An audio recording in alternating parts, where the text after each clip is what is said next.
Hi there, I'm Jules from Stone Soup, and in this video I'm going to show you how to make summer sausages with pea and pesto mash.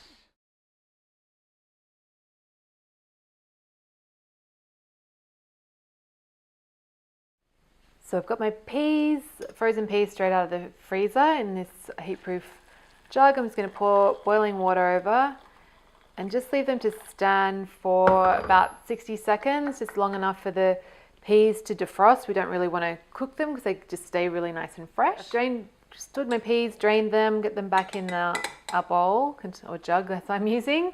And then we want to get in 6 tablespoons of pesto. This is some homemade pesto, but any pesto is good. And you might want to use a little bit more. I like it quite pesto and creamy. And then we just got a stick blender and we want to puree, kind of mash.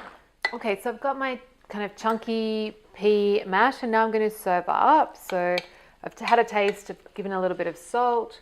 I've left a few whole peas in there just to give it a bit more interesting texture, but if you're welcome to puree it so it's nice and smooth as well.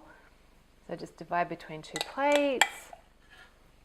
Then I've got my sausages that I've poached just simmered them in water for like 10 to 15 minutes. And then I've just browned them in a pan. I do that because it's easier.